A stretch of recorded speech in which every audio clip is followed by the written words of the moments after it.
buenas noches. Bienvenidos a la emisión estelar de Poder Informativo. Hoy 9 de febrero hemos recopilado las noticias más candentes de Latinoamérica y de inmediato comenzamos con lo más importante en el Cono Sur. Arrancamos con los titulares. Presidentes y expresidentes latinoamericanos salpicados por el escándalo Odebrecht, la mayor red de sobornos extranjeros de la historia.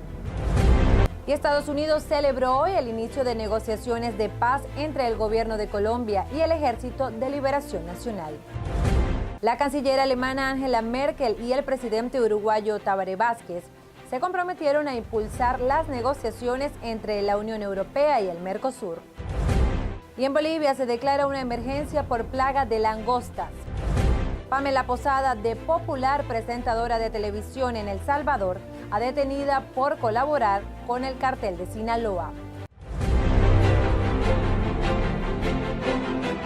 Iniciamos nuestro recorrido informativo y comenzamos con uno de los casos más polémicos de corrupción en nuestra región.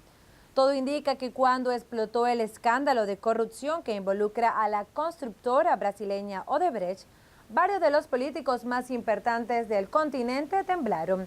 El caso rápidamente sacudió la política brasileña al más alto nivel, pues tanto el actual presidente de Brasil, Michel Temer, como Dilma Rousseff y Luis Ignacio Lula da Silva, sus antecesores en el cargo, se han visto implicados en el escándalo.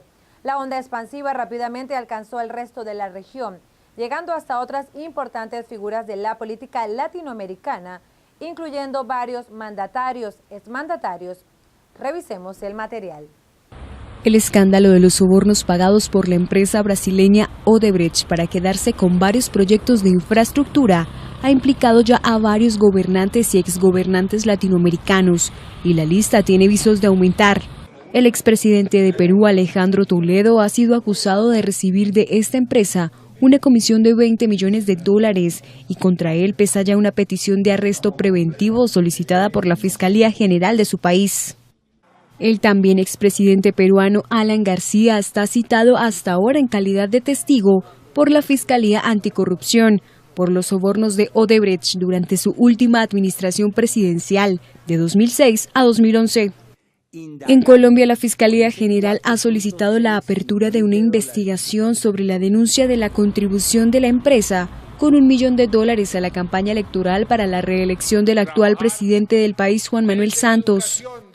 En Panamá pesa una orden de búsqueda y captura contra 2 hijos del expresidente Ricardo Martinelli, a los que la banca suiza ha congelado cuentas por valor de $22 millones que les entregó Odebrecht. En Brasil, esta empresa es parte de un entramado de corrupción en el que están implicadas las principales empresas del país en torno al gigante estatal Petrobras y que propició la crisis que llevó a ser derrocada de la presidencia a Dilma Rousseff. Los principales países latinoamericanos implicados desde al menos 2003 hasta 2016, además de Brasil, son Panamá, República Dominicana, México, Guatemala, Ecuador, Perú, Venezuela, Colombia y Argentina. La Fiscalía colombiana dijo el miércoles que no cuenta con pruebas físicas de la entrada de dinero de la brasileña Odebrecht a la campaña de reelección del presidente Juan Manuel Santos en el 2014, pero aseguró que las pruebas documentales son suficientes para dar marcha a la investigación. Santos podría ser enjuiciado por este caso. Revisemos la información. La Fiscalía General de Colombia no cuenta con pruebas físicas del ingreso de dinero de la brasileña Odebrecht a la campaña de reelección del presidente Juan Manuel Santos en 2014, según dijo el miércoles el fiscal general Néstor Humberto Martínez. La prueba a la que usted se refiere de la entrega física de un dinero al doctor Roberto Prieto, lo he dicho con claridad, no la tiene la Fiscalía General de la Nación. Según dijo, la indagación se basa en la declaración del ex senador Otto Bula bajo gravedad de juramento. Existe el testimonio del señor Bula en el que dice que tomó $1 millón, de los cuales descontó un 10% que tenían como destino el doctor Roberto Prieto. Y existen pruebas documentales en relación con los flujos financieros que habrían salido desde Brasil para movilizar estos recursos. La declaración es prueba suficiente para que el Consejo Electoral determine en una indagatoria si hubo irregularidades de financiación. El presidente de Colombia, Juan Manuel Santos, pidió a través de su cuenta de Twitter hacer una investigación a fondo y rápido. Y continuamos en Colombia. Allí otra noticia bastante importante que se refiere a las negociaciones que ha iniciado el gobierno de Colombia con el Ejército de Liberación Nacional, la última guerrilla activa de este país. Estas comenzaron oficialmente el martes en Ecuador para poner fin a un conflicto armado de más de medio siglo. Escuchemos el siguiente material. El canciller ecuatoriano Guillaume Long se mostró optimista el miércoles por las negociaciones de paz entre el gobierno de Colombia y la guerrilla ELN. Ecuador es una de las naciones garantes donde se realizan a puerta cerrada los debates del acuerdo. Yo siento que hay una verdadera voluntad de paz por parte del pueblo colombiano y lo sentimos, lo vemos. Nosotros como garantes solamente podemos ser testigos de esa voluntad de paz, solamente podemos ser testigos de los acuerdos a los que llegan las partes, depende de las partes llegar a ese acuerdo. Pero yo soy optimista, yo creo que vamos a poder lograr una paz completa. Long se encuentra de visita oficial en Venezuela antes de viajar a Estados Unidos para apoyar a sus connacionales, preocupados por las políticas del presidente Donald Trump. De aquí yo iré para Estados Unidos porque tenemos algunas preocupaciones. Nuestros migrantes están muy nerviosos en Estados Unidos, ¿no? Con las últimas declaraciones, las últimas medidas de la nueva administración del presidente Trump en Estados Unidos. Entonces hemos extendido el horario de atención, tenemos un plan de contingencia consular para poder atender a nuestros migrantes. El canciller abordó con Venezuela temas como la lucha contra la corrupción, el cambio climático, migración y cooperación petrolera. Venezuela jugó un rol muy importante en varias reuniones. Estados Unidos celebró hoy el inicio de negociaciones de paz entre el gobierno de Colombia y el Ejército de Liberación Nacional, al asegurar que apoya los esfuerzos para lograr un arreglo justo y duradero. La Agencia de Diálogo Público entre el gobierno del mandatario colombiano Juan Manuel Santos y el Ejército de Liberación Nacional quedó conformada de la siguiente manera. Participación de la sociedad en la construcción de la paz es el eje principal del proceso. El objetivo es que la participación se dé en función de iniciativas y propuestas que hagan viable la paz. Democracia para la paz. Apunta a la realización de un debate que permita examinar la participación y las decisiones de los colombianos en los problemas que los afectan y la manera como se tratan los conflictos. Transformaciones para la paz. A partir de las propuestas de los ciudadanos, gobierno y Ejército de Liberación Nacional, se comprometen a plantear y desarrollar programas transformadores para superar la pobreza, la exclusión social, la corrupción y la degradación ambiental. Víctimas.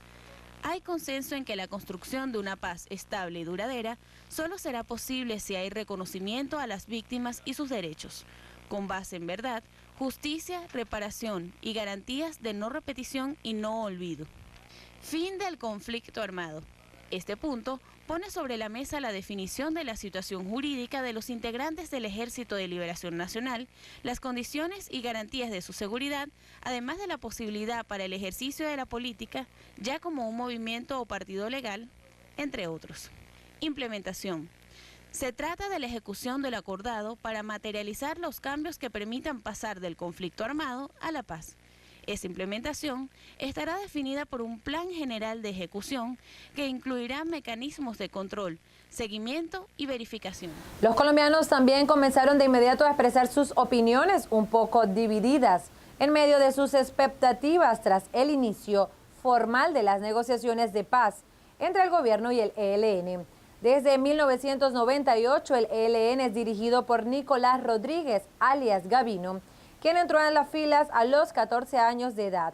Actualmente, con unos 2.000 combatientes armados, el ELN tiene menos potencia de fuego y menos jerarquizadas que la FARC, pero en cambio está presente en una docena de los 32 departamentos del país a través de miles de milicianos y colaboradores.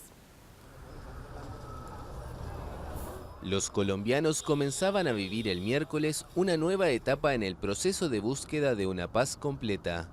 El inicio de las negociaciones del gobierno con la última guerrilla activa del país, el ELN, generaba opiniones divididas. Yo creo que con el diálogo, que es la parte fundamental para que se puedan comunicar dos entes que tienen ideas diferentes, podamos lograr la más anhelada paz que en Colombia la necesita urgentemente. Yo no estoy de acuerdo porque va a pasar lo mismo que la negociación anterior, en donde siempre van a coger como a la guerrilla, siempre le dan los beneficios que ellos exigen, mientras aquí hay personas honestas y trabajadoras que se lo merecen más que ellos.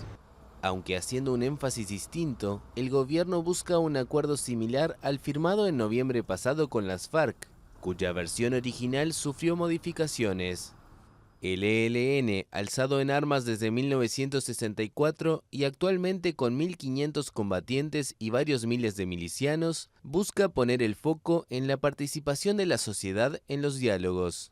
La guerra interna en Colombia ha involucrado a guerrillas, paramilitares y fuerzas estatales durante más de medio siglo, dejando 260.000 muertos, 60.000 desaparecidos y 6,9 millones de desplazados.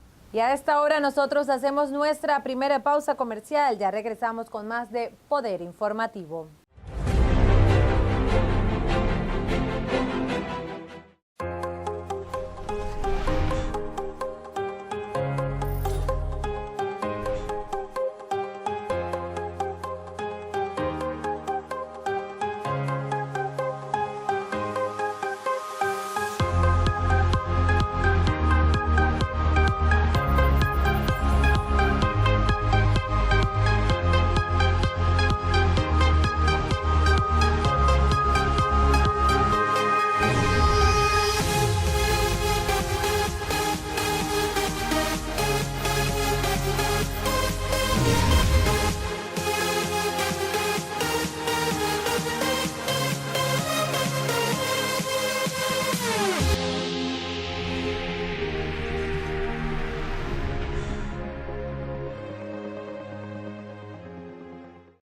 A perfectly balanced lager, recognized in 192 countries around the world. And we make sure by sending samples from all the breweries back to the Netherlands to taste. Really? You send every sample back? And it tastes the same everywhere. From Sydney to Santiago? From Cape Town to Chicago. From Kilimanjaro to Kalamazoo? From Tokyo to Toronto. From Panama City to New York City? Hey, Willie.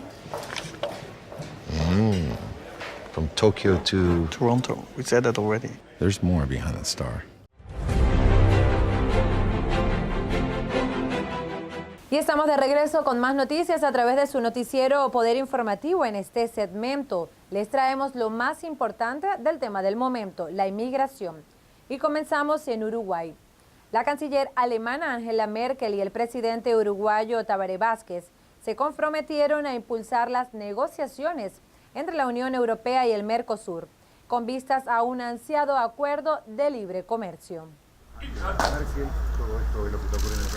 El presidente de Uruguay, Tabaré Vázquez, y la canciller de Alemania, Angela Merkel, expresaron el miércoles en Berlín su voluntad de impulsar un acuerdo de libre comercio entre el Mercosur y la Unión Europea.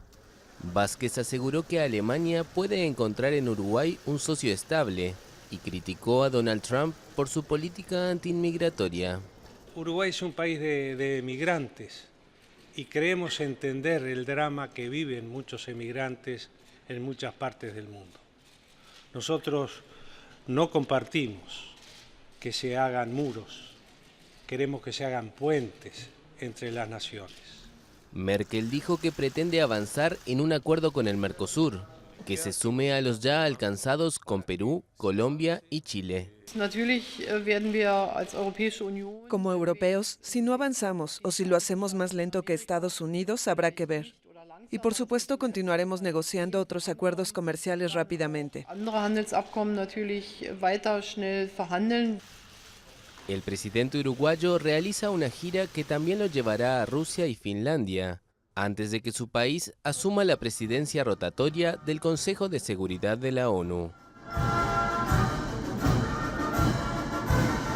Continuando con el tema migratorio, pasamos al drama que continúan viviendo los latinoamericanos en Estados Unidos. Allí el presidente de Estados Unidos, Donald Trump, se reunió con un grupo de alguaciles a quienes pidió ayuda para combatir el crimen que, según dice, ha aumentado por culpa de los indocumentados. Los inmigrantes indocumentados volvieron a ser objeto de ataque por parte del presidente Donald Trump, quien los culpa por la alta tasa de criminalidad en grandes ciudades del país como Chicago. Trump hizo estas declaraciones frente a un grupo de alguaciles a quienes les pidió su ayuda para reforzar la seguridad nacional, señalando que los policías locales son clave para ganar esta guerra. Ustedes son autoridades locales, ustedes conocen a los ilegales. El gobierno federal jamás puede ser tan preciso, pero ustedes están en los vecindarios y conocen a los buenos y a los malos. Las reacciones no se hicieron esperar. Yo no creo que todos son malos y ni todos son inmigrantes que son criminales, no. Según Andrés Segura, abogado para la Unión Estadounidense por las Libertades Civiles, hay estadísticas que demuestran lo contrario a lo expresado por el presidente. Y eso es totalmente falso. Estudio han determinado que el crimen baja cuando hay más inmigrantes, sea con documentos o sin documentos. De momento, varias ciudades en el país han reiterado que no colaborarán con el gobierno federal, ya que cuando los policías locales actúan como agentes de inmigración, en ocasiones podrían estar violando la ley. Que cuando las ciudades se meten en esto, en hacer ejecutar las leyes migratorias, baja la seguridad pública. Trump agregó que la zona de la frontera sur es la que más le preocupa, ya que es allí donde se realizan actividades de tráfico ilegal de drogas y personas. En otras noticias, el Papa Francisco reiteró este miércoles su llamado a que la gente construya puentes de entendimiento en lugar de muros. Esto en sus primeras declaraciones, aunque indirectas, desde la orden ejecutiva del presidente Donald Trump, que impidió la entrada de Estados Unidos a refugiados e inmigrantes. Il Santo Padre dà ora inizio all'udienza generale San Paolo Apostolo ai Tessalonicesi. Questa testimonianza poi non rimane chiusa dentro i confini della comunità cristiana, risuona in tutto il suo vigore anche al di fuori, nel contesto sociale e civile, come appello a non creare muri, ma ponti, a non ricambiare il male con il male, a vincere il male con il bene, l'offesa con il perdono. Un cristiano mai può dire me la pagherai, mai. Questo non è un gesto cristiano. L'offesa si vince col perdono. A vivere in pace con tutti. Amigos, a esta hora hacemos nuestra segunda pausa comercial. No se aparten, ya regresamos con más noticias aquí en Poder Informativo.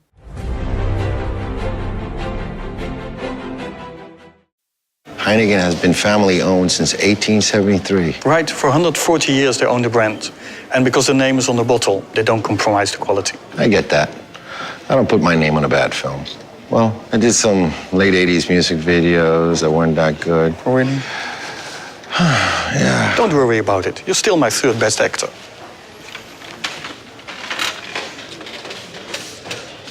Third? Right, third. I'm still in the top 5. There's more behind the star. Make every project a project to be proud of. Get the advice you need, the value you expect, and the quality you deserve.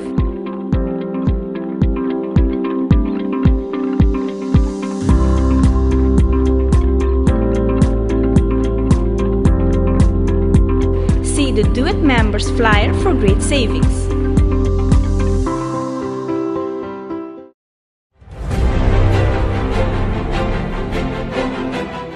Y regresamos con más de Poder Informativo y de inmediato pasamos a Bolivia. En este país, el presidente Evo Morales decretó emergencia fitosanitaria en una región del país que está afectada por una plaga de langostas que destruyó más de 1.000 hectáreas, para las que destinó un presupuesto de $760.000. El Ministerio de Economía y Finanzas Públicas realizar el traspaso presupuestario interinstitucional con recursos del Tesoro General de la Nación por un monto de 5.329.629 bolivianos a favor del Ministerio de Desarrollo Rural de Tierras para atender la emergencia fitosanitaria declarada por el SENASAC e implementar el plan de contingencia de control de la langosta voladora en las áreas afectadas. Alrededor de 1000 hectáreas de sembradíos han sido destruidas tras la invasión de langostas voladoras al sur de Bolivia. El ataque inició la semana pasada en la zona de Yatirenda, en la provincia de Santa Cruz, acabando con cosechas de maíz, sorgo y pastizales para ganado. El último ataque de langostas en Bolivia tuvo lugar hace 25 años en las zonas productivas de la provincia de Santa Cruz, según informes de la Cámara de Agricultura de ese país.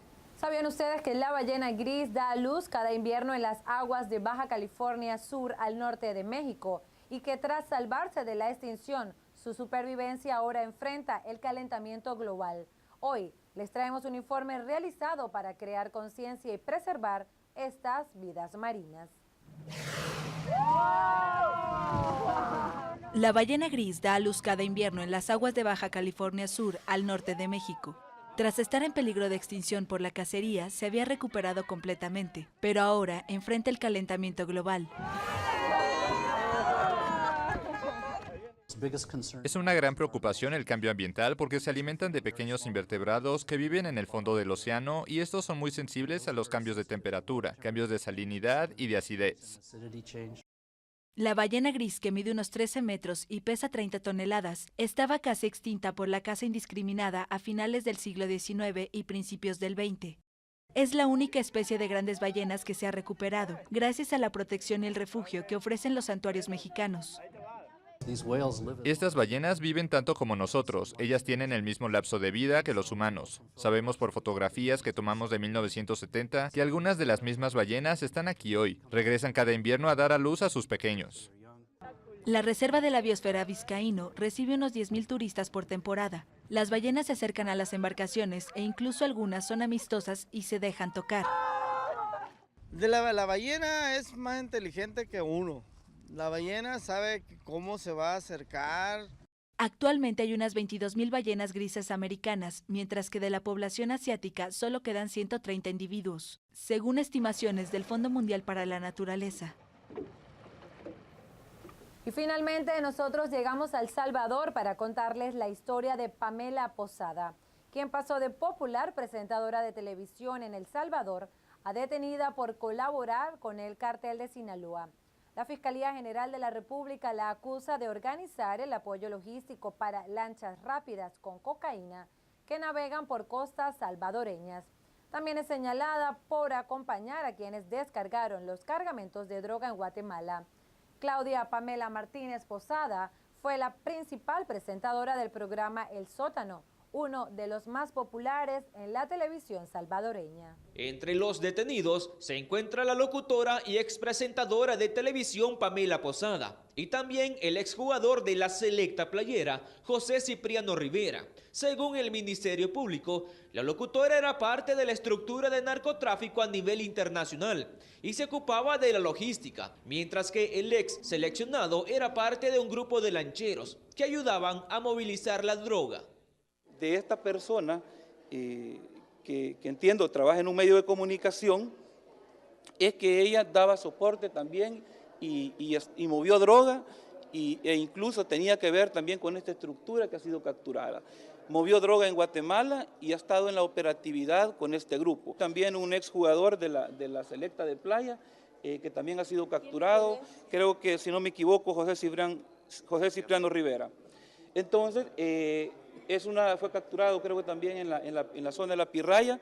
Según las investigaciones, la estructura ayudaba al cártel de Sinaloa, que tiene como máximo líder a Joaquín El Chapo Guzmán, a movilizar la droga, principalmente de Ecuador a Guatemala y México. Los lancheros salvadoreños se encargaban de suministrar combustible a las lanchas rápidas que circulaban por el Pacífico.